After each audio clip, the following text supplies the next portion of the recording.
Levez-vous. La cour. Tout est à faire. Donc ça, c'est les infractions dont vous serez amené à vous expliquer tout à l'heure dans le tribunal correctionnel. On a des réquisitions qui durent 2 heures pour 30 prévenus. Récit de justice. Qu'on nous dise exactement, si ce n'est pas le taser, qu'est-ce qui a tué notre fils. Un podcast de Tessa Groman. J'ai du mal à réaliser ce qui s'est passé et je crois que je vais mettre un petit peu de temps avant de me remettre. Épisode 8. Le droit de suite. C'est la fin de la première saison. Ensemble, on a suivi des audiences, il y a eu un placement en détention provisoire, il y a eu beaucoup de choses. découvert des réalités J'ai mis en garde à vue pendant 96 heures attaché. et des récits de vie qui sont tous uniques. Je reconnais avoir voyagé avec des stupéfiants, d'avoir aussi quelque part aidé mon copain du coup. Certaines de ces histoires que vous entendez n'en avaient pas fini avec la justice au moment où je vous en ai parlé. C'est une mascarade de justice. Et puis, il y a certains éléments que je n'ai pas eu le temps de vous donner. Alors, dans ce dernier podcast, je vais vous raconter des détails et la suite de plusieurs épisodes.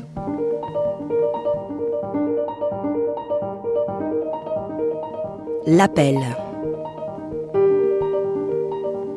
Le 4 septembre 2024, 4 hommes sont jugés pour violence avec arme et commise par plusieurs personnes. Ça se passe au tribunal de Carcassonne. Et je vous en ai parlé dans le premier épisode. L'attaque a été filmée, ça s'est passé dans une fête de village en 2022. Dans la vidéo, on voit Hans, un jeune Guadeloupéen, frappé à coups de pied et coups de poing par 2 hommes dans un fossé. Il reçoit aussi des jets de gaz lacrymogène au visage. On entend des voix qui encouragent les agresseurs à le taper. Nique-le, tue-le. Juste avant, Hans a été coursé avec un ami à lui, un Mahorais, parce qu'une rumeur les accuse d'avoir piqué des gens avec une seringue pendant la soirée. La rumeur est fausse et celui qui l'a colporté est l'un des prévenus qui comparaît devant la cour. Hans et 3 de ses amis étaient les seuls noirs de la fête, hormis Nelson, un homme d'une 40aine d'années qui témoigne au procès. Je suis intervenu parce que j'entends la foule crier « c'est les Noirs, c'est les Noirs ». Et pendant qu'ils les tapent, il y a toutes ces autres insultes qui viennent. Nelson affirme que la rumeur des piqûres a commencé avant l'arrivée de Hans et ses amis à la fête, que ceux qui l'ont attaqué étaient focalisés sur les Noirs du groupe et qu'après avoir frappé Hans et son ami Mahorais, ils se sont vantés d'avoir attrapé des Noirs. L'association antiraciste La Maison des Potes s'est portée partie civile pour dénoncer une attaque à caractère raciste. Mais, au final, le tribunal n'a pas retenu cette circonstance aggravante dans son jugement. 3 des prévenus ont été condamnés à des peines de 12 à 18 mois de prison avec sursis. Le 4e a été relaxé. Cette décision avait beaucoup déçu la mère de Hans. Mon sentiment, c'est que la justice n'a pas été faite comme il fallait. Même les gens qui ne peuvent pas parler vraiment, les gens du village, ils ne peuvent pas le dire, mais tout le monde sait que c'était juste la chasse aux Noirs, quoi. Il n'y a pas eu de justice pour eux.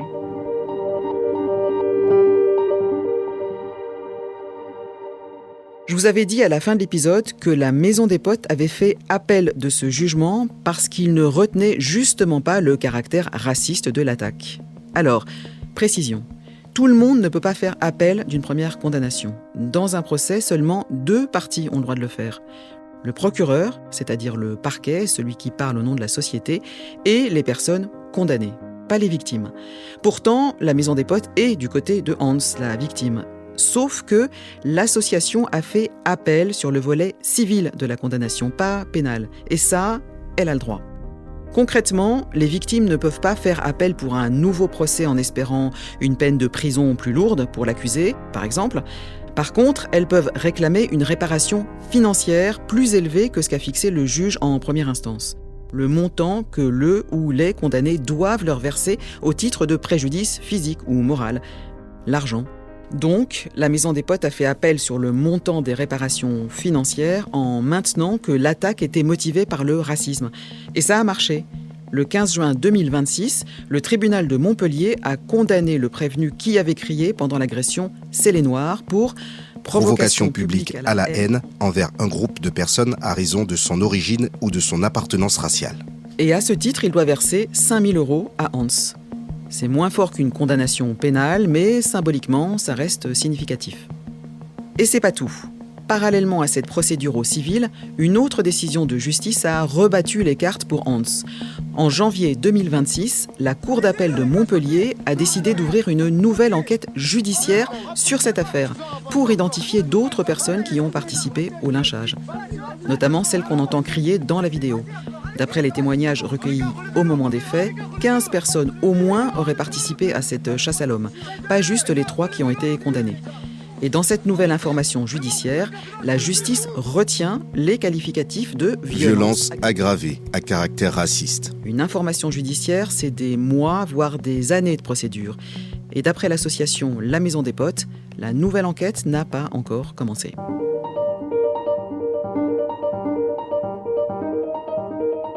Le non-lieu. Christian Théin et 4 autres militants de la CCAT libérés sous contrôle judiciaire après 1 an de détention. Le 12 juin 2025, la Cour d'appel de Paris prononce la remise en liberté de Christian Théin, le leader indépendantiste kanak.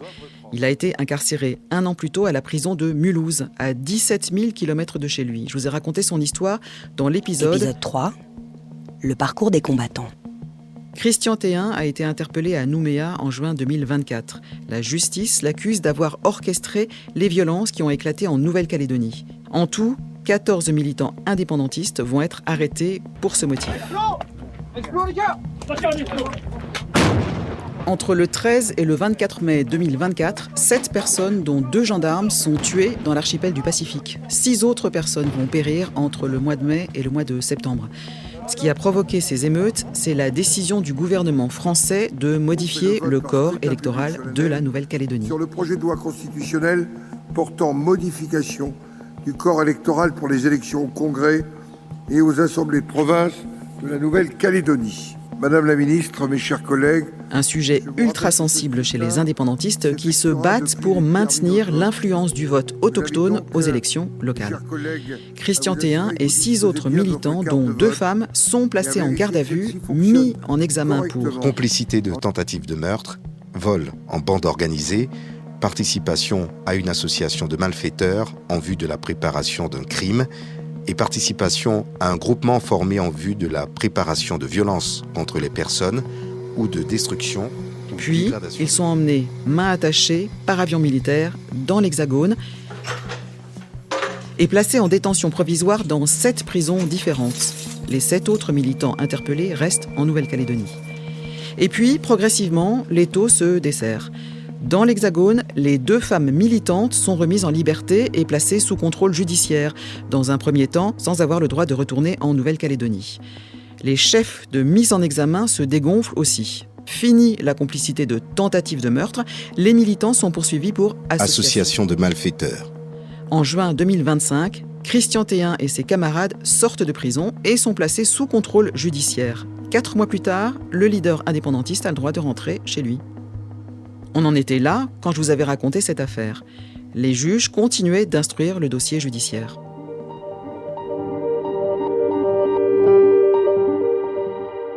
Le 5 juin 2026. Non-lieu général dans l'affaire dite de la CCAT. 2 ans après les violences de 2024, les juges d'instruction... Non-lieu, ça veut dire que la justice abandonne toutes les poursuites contre Christian Théin et les autres militants. Ils ne sont plus suspectés d'être responsables des violences qui ont éclaté en Nouvelle-Calédonie.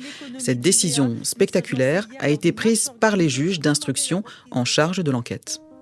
Il y a plusieurs expressions pour dire que les autorités ont décidé de ne plus poursuivre quelqu'un. Il y a le classement sans suite, ça c'est quand les mises en cause sont disculpées au tout début de l'enquête de police par le procureur. Si au contraire les poursuites sont maintenues jusqu'au procès, mais que finalement le tribunal estime que le prévenu ou l'accusé n'est pas coupable, on parle alors de relax ou d'acquittement. Mais entre les deux, il y a ce qu'on appelle l'information judiciaire, l'enquête au long cours qui détermine si oui ou non les personnes mises en examen doivent être renvoyées devant un tribunal pour les faits qui leur sont reprochés. C'est là où on en était pour les prisonniers calédoniens. Et donc, quand les juges concluent que les charges retenues contre les prévenus ne sont pas justifiées ou pas suffisantes pour les juger, ils prononcent un non-lieu. C'est ce qu'il s'est passé pour les militants kanak. Alors, l'affaire n'est pas terminée parce que le procureur de la République a fait appel du non-lieu.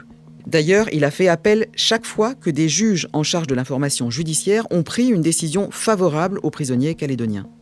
Donc, prochaine étape, un nouveau juge va examiner le non-lieu et dire s'il est justifié ou pas.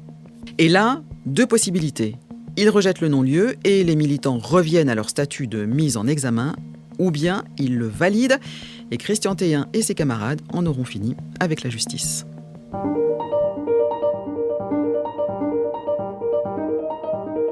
L'interprète. 13 mars 2026. Je suis dans le palais de justice d'Angers et je parle avec Pétello que j'ai rencontré lors d'un procès qui a eu lieu au même endroit en octobre 2025 et qui était programmé sur 6 jours. Le fils de Pétello et 2 autres garçons ont été tués à coups de couteau dans une fête à Angers la nuit du 15 au 16 juillet 2022. Les garçons s'appellent Ismaël, Manuelito et Atama et ils avaient respectivement 16, 18 et 20 ans. Manuelito et Atama sont wallisiens. Il y a une forte communauté de Français du Pacifique dans la région d'Angers. D'ailleurs, 2 autres garçons wallisiens ont été blessés pendant l'attaque. Je vous ai raconté cette histoire dans l'épisode 4. Le copier-coller. L'accusé est un homme de 36 ans, originaire du Soudan. Le soir du crime, il agresse sexuellement 3 filles qui sont présentes à la fête. La fête se passe au bord de la Maine, la rivière qui traverse Angers. Manuelito et Atama s'interposent et frappent l'homme qui touche les fesses d'une fille, arrache le t-shirt d'une autre et les insulte. L'agresseur quitte les lieux, le visage ensanglanté, mais il revient 1 heure plus tard armé d'un couteau. En l'espace de 10 secondes, il porte 3 coups mortels à Manuelito, Atama et Ismaël qui s'interposent entre l'homme et sa petite amie. Il est interpellé quelques minutes plus tard, un couteau ensanglanté à la main. Pendant les 4 premiers jours d'audience, le portrait qui se dessine de ce réfugié soudanais est celui d'un homme alcoolique avec un parcours de vie marqué par des violences extrêmes, au sens littéral du terme. On s'en rend compte le jour où le président de la Cour fait projeter sur un écran le dessin anatomique d'un homme. On y voit, représenté par des points, les cicatrices relevées sur le corps de l'accusé.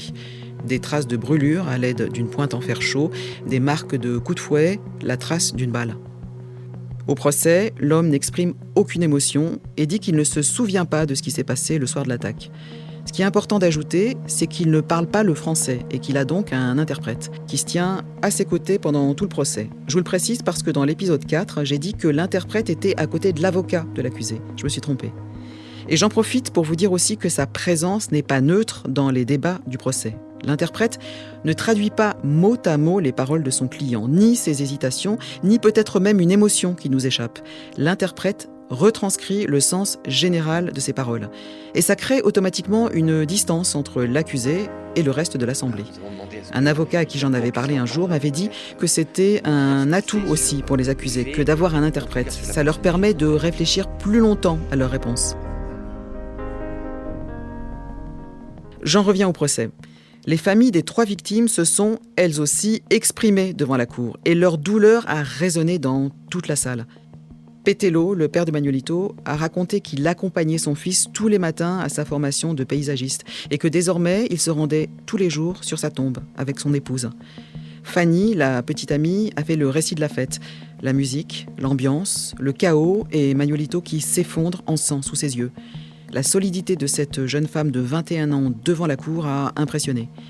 Le frère jumeau d'Atama, la mère d'Ismaël ont eu des paroles déchirantes. Les larmes ont coulé dans l'Assemblée. En réalité, dans ce procès, la culpabilité de l'accusé n'est pas vraiment discutée. On sait qu'il est l'auteur des faits. L'enjeu est plutôt de savoir si la Cour va lui accorder des circonstances atténuantes qui lui permettraient d'échapper à la perpétuité. L'enquête de personnalité décrit un homme psychiquement instable, sans doute atteint d'un syndrome post-traumatique. Et la question est de savoir s'il est totalement responsable de ses actes. Son geste aurait pu être déclenché par les violences qu'il a subies au cours de sa vie. Mais ce débat, le récit de la soirée, du traumatisme des familles des victimes, tout ça s'est arrêté net au 5e jour d'audience, pour une erreur de copier-coller. La veille au soir, le président de la cour d'assises distribue à tous les avocats un document où figure en toutes lettres le verdict prononcé par les jurés. L'accusé, M. Al-Kawad Al-Zine Suleiman, est condamné à la réclusion criminelle à perpétuité. Alors que le procès n'est même pas fini. En fait, le nom de l'accusé a été collé dans un document utilisé dans une autre affaire déjà jugée. Une erreur lourde de conséquences. Jeudi matin, après 4 jours de débats intenses, le président renvoie l'affaire. Les parties civiles rentrent chez elles, l'accusé retourne en prison. La Cour va fixer une nouvelle date pour un nouveau procès.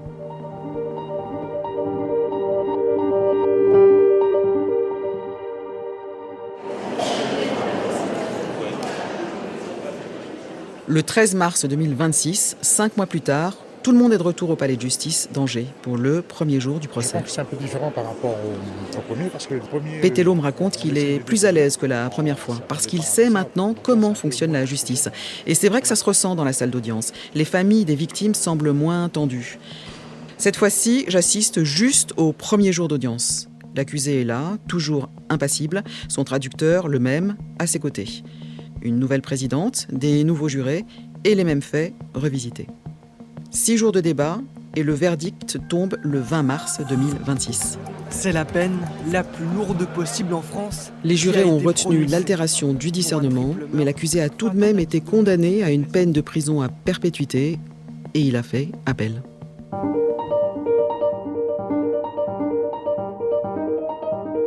La motivation. Dans le 6e épisode de la saison, je vous ai raconté que pour envoyer mon article plus tôt, je me pose dans un café près du palais de justice et je commence à écrire. J'avais anticipé le verdict d'un procès pour viol. J'avais écrit que l'accusé était condamné et j'attendais le retour de la cour pour connaître sa peine. Sauf qu'il a été acquitté et j'ai tout réécrit. Je vous avais dit aussi qu'il allait y avoir un 2e procès en appel. Il n'a pas encore eu lieu, donc je ne peux ni vous le raconter, ni vous en donner le verdict. Mais je voulais revenir sur un moment particulier qui s'est passé à la fin du premier procès. Juste avant, je vous rappelle l'affaire. L'accusé était poursuivi par 2 sœurs, Naïma et Nasra, qui avaient demandé elles-mêmes à ce que le procès soit médiatisé, parce que c'est important de parler de ces faits-là, c'est ce qu'elles m'avaient dit. Mohamed était leur beau-père, on parle donc d'inceste. Naïma accuse son ex-beau-père de l'avoir violée quand elle avait 8 ans, Nasra de l'avoir forcée à regarder des films porno quand elle avait 6 ans. Elles disent que les faits ont eu lieu dans la maison familiale à Mayotte au début des années 2000. Naïma et Nasra sont mahoraises et leur beau-père comorien.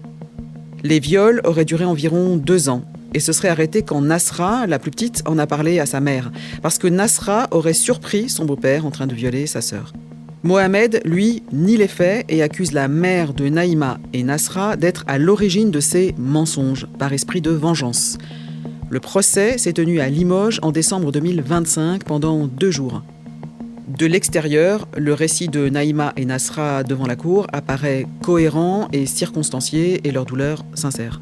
D'ailleurs, à la fin des débats, leurs 2 avocats semblent avoir confiance dans le verdict, d'autant que le parquet a requis 15 ans de réclusion criminelle contre Mohamed. Alors quand la présidente prononce l'acquittement, c'est la stupéfaction du côté des parties civiles.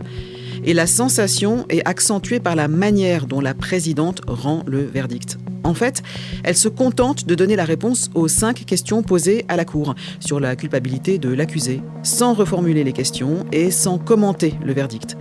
Concrètement, elle entre dans la salle et elle dit « Question 1, non. Question 2, non. Question 3, non. Question 4, non. Question 5, non. » Non pour non, il n'est pas coupable. Et c'est tout, ça dure moins d'1 minute. Et elle ne motive pas son verdict. C'est-à-dire, elle n'explique pas pourquoi la Cour a acquitté l'accusé. Quels sont les éléments du débat qui ont fait douter la Cour de la réalité de ces viols? Or, c'est obligatoire. Un jugement doit être motivé au moment du verdict. Le principe est que tout le monde puisse comprendre les raisons de la décision prise par les magistrats de la Cour. Et donc, la manière expéditive avec laquelle le jugement a été rendu a ajouté au sentiment d'incrédulité. Le lendemain du verdict, Nasra m'écrit « On a voulu croire en la justice et elle nous a poignardés dans le dos. » Comme je vous l'avais précisé, un nouveau procès en appel aura lieu le 11 septembre 2026 à la demande du parquet. Naïma m'a transféré l'information dès qu'elle l'a su. Elle ira avec sa sœur et moi aussi, je couvrirai ce nouveau procès.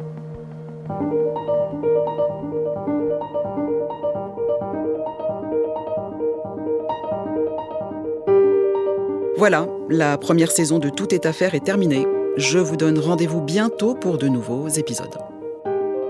C'était Tout est affaire, un podcast de Tessa Groman, une production Outre-mer la première, des épisodes à retrouver sur le portail des Outre-mer et les plateformes d'écoute.